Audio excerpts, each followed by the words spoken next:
Hi, my name is Samantha Inoue Harte, and you're watching Blerdography.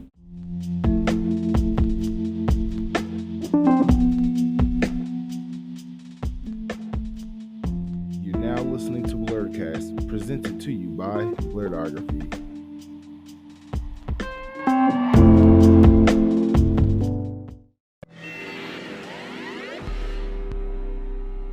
What inspired you to become a voice actress? Oh, so ironically enough, I started off as an animator. I used to do animation for a lot of like DreamWorks cartoons, Warner Brothers cartoons, and Disney cartoons. And when I was doing animation at the time, I was animating for Barbie. And one of the things that I do when I animate is I talk smack to the characters that I animate, and it just makes the interaction between you and the character a little bit more entertaining. And one of the producers of one of the animations that I was doing came over. He came over and he was like, "Wow, you have an annoying voice. You'd be perfect in anime." And I was like, "Ugh." So actually, that's how I got into anime, was because the producer was like, "You have this like weird sounding voice." And I'm assuming, like, because you got your start in voice acting because of your voice, that's something that you take, I don't want to say to heart, but like you take it wear it as a badge of honor when someone says that about your voice. Oh yeah, like a lot of times when I do business, I do a lot of business in Japan. You know, when you go into the studios, or when you meet like a lot of the Japanese animators, they'll be like, "Oh, wow, you really do sound like a voice actor." I do take it as a badge of honor. I think it's a lot of fun. I like to mess around with telemarketers. You know, it's like, because they'll call and be like, "Hi, is your mom there?" And I'm like, "No, she's dead." I love that. Okay, so since you started voice acting by being an animator and being in that field, I did a little research and I saw you work with Bluth, a legend. Can you tell me a little bit of what that experience was like with working with such a legend in the industry? My director, Sam Fleming, he was the guy that first gave me my first animation job. He ran a studio called Heart of Texas Productions, and then later on he ran a studio called Little Wolf Entertainment, which is still active. Sam Fleming, he left Disney many years ago to go work with Don Bluth, and so he had cultivated a relationship with Don Bluth's studio, and so they became a major location for a lot of the Don Bluth movies to be outsourced to them. So they were an outsourced studio. You know, my role was mainly as like a director's assistant, and so I would help out the director, and not Don Bluth. We were an outsourced studio, so I did not get to directly work with Don Bluth. I wish I did. Okay. But we got to work on projects like Titan AE and Anastasia, and it was a lot of fun. I really enjoyed it, being able to do cleanup and getting to do some, it's like blush work, but mainly cleanup animation. It was great. Out of the two career paths you have chosen, voice acting and animation, which one do you prefer more, or which one do you enjoy more? Well, not gonna lie, I mean, it's like going into a sound booth and being paid for, it's like a union project to laugh for 10 minutes and being able to get paid, a 2-hour minimum at a day rate at $975, it's like for a video game. I'm always happy to do that. I got to do a lot of voice acting for DC Comics. I play Black Adam's wife, the Mighty Isis. So being able to do that is a lot of fun, being able to be characters that, I'm a chonky girl. It's like my shape is round. And so being able to be characters that are like, wow, they're beautiful. It's like, it's a lot of fun being able to be characters that I'm not normally in real life. But as far as career-wise, I really enjoy being able to put together concept ideas for new anime, Gonzo allows me to create new content, develop new stories, and do story arcs for different seasons. They allow me to anytime I have a story idea, my boss from Gonzo, he always lets me pitch whatever story ideas that I want to pitch. Some of them take, some of them don't, but of the ones that they agree to, it's an amazing feeling knowing that an anime studio is willing to take your ideas and run with it. Okay, great. What is the difference, the biggest difference between voice acting for anime and more traditional Eastern animations and, let's say, Western roles, like Western animations and live action? Oh, so for anything that's Western, like anything for DC Comics or World of Warcraft, it's like anything for Blizzard or video games, it's all prelay. So I don't have to match mouth flaps. I get a script and I get to play around with the script, and me and the director will get to create a character. They'll sit there and have me try out different voices on the spot and say, okay, it's like this character is more regal sounding. We need her to be like in a room and she's ordering, her it's like her army to go and do something. And it's like, so we get to create something original on the spot. For anime, it's we have to chase the mouth flaps, and so you are coming in, but it's like you're coming in as like a secondary person, right? Because it's like you already have a character that's already created, you already have a character that's already voiced by somebody else, and you're just coming in and just trying to catch the mouth flaps. So you might have mouth flaps that are like 4 mouth flaps long, but you have to make a sentence that fits those 4 mouth flaps, and that can sometimes be a little bit time consuming. It's a little bit tougher, in my opinion. Since you've done voice acting for both video games as well as animations, what is the difference in between, more of the difference? Because I've asked this question to a lot of other voice actors, and they cannot stand the video game voice acting aspects because it's just intense, a lot of screaming, things like that. I want to know, in your opinion, what is the biggest difference to you between voice acting for a video game and voice acting for just live action animation? You mean for anime, you mean? Yes. Okay, so for video games, I feel like you have to be a better actor. Because with video games, you are given an image of the character. Maybe you might get like a frame animation of like wireframe animations of like the character moving or something. But you and the director have to actually create a whole character from almost scratch.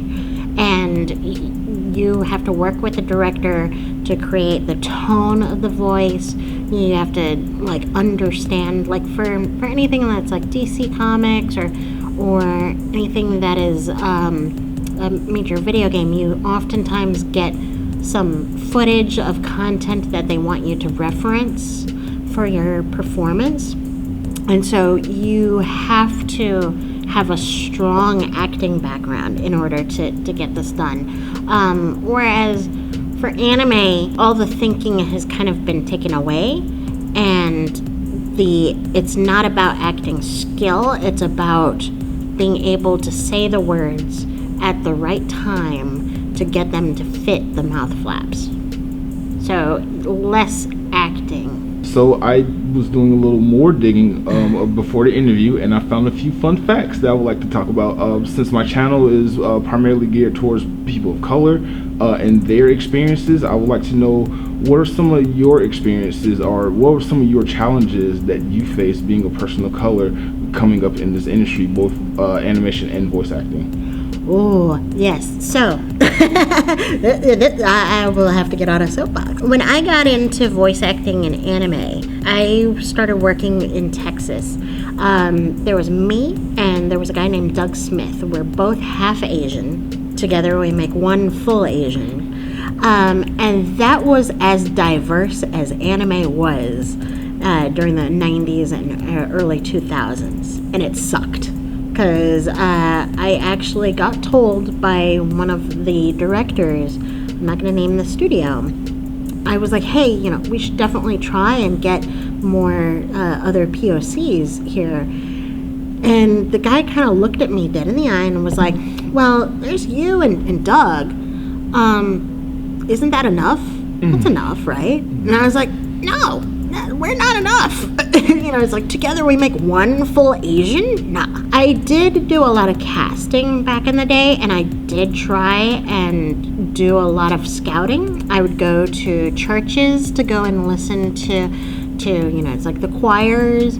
I would go to different theaters, stage theaters, to go and see new acting people. I'd go to anime conventions, and I'd go to anime clubs. And ironically enough, I would actually actively try and recruit people of color. But back then, anime was not as popular as it is now. People back then, they'd be like, no, I don't want to be part of Japanime. And so I'd be like, hey, I'm offering, $200 an hour over at ADV Films. You'll get a copy of the DVD, and you'll get your name in the credits. We'll put your name in IMDb, blah, blah, blah. We'll give you free swag. And I got a lot of no's. Wow. So it was very disheartening because I really, really tried. Now, I helped out a studio called Lazo Arts. Lazo Arts is a dubbing studio out in Texas, Addison, Texas, and they are one of the first black-owned dub studios by Nicholas McGrath and Brian Holder.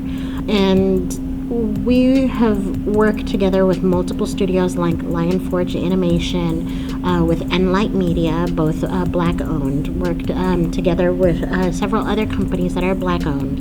And we're in the process of helping out with creating new content with Gonzo, through my work with Gonzo, on creating more content that is more racially diverse and more inclusive. So we're creating content that have more black leads. We're trying to, we do what is called blind casting.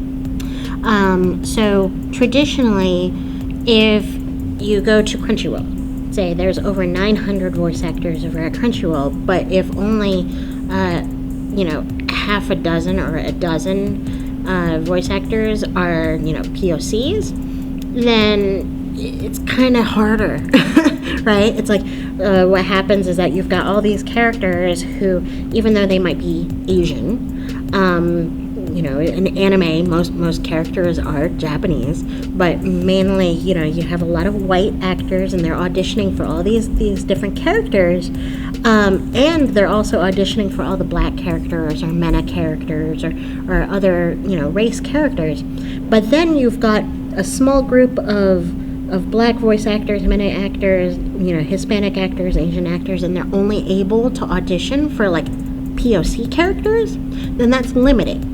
Right? It's like you end up having what I like to consider like it's a toxic environment, because then you have a crabs in a bucket situation where you have certain POC voice actors who end up gatekeeping their own position at those studios because they want to continue being the main actors at those studios. So they might, so it's created a situation where I would not personally trust someone who's at, it's like at those studios at face value, right? It's like, because their incentive is to stay as the main go-to token, right?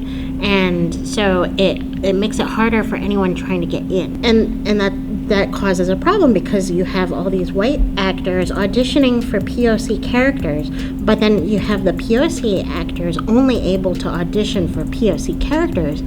You're competing against other white actors, so it makes it harder. It's rough. So I personally prefer blind casting, where you just literally have every actor audition for every character, and then what happens is that it creates a more diverse playing field, because at the end of the day, it shouldn't really matter what race you are, because I don't know about you, I have my own, like, if I need to sound like, it's like, if I have to be in a business call, I pull out my white voice, right? It's like, we all know what I'm talking about, right? Yeah. It's like, I right now, I'm using my white voice. And so when we do that, everyone has that voice. So why not let everyone audition for all the characters? Right. It shouldn't matter. It should be, the right voice should be, so that's what LazarArts does they do a lot of Korean movie dubs, Asian live action movie dubs, and so they just allow everyone to audition. And so one of their first projects was a movie called Shiobak. And the entire cast was diverse, and they only had one white person in the entire cast. That's cool. And so that's because blind casting. So more chances across the board. All right, great. Thank you so much. I'm so sorry we are out of time, but I really enjoyed this. Thank you so much. I wish I could have another 5 minutes and pick your brain. Well, I have a panel later on today called Racial Diversity and Inclusivity over in the Japanese anime industry. If you want to come in, it's at 6:45 p.m. I will be there. Yes. All right, great. Thank you so much. Yeah, no problem.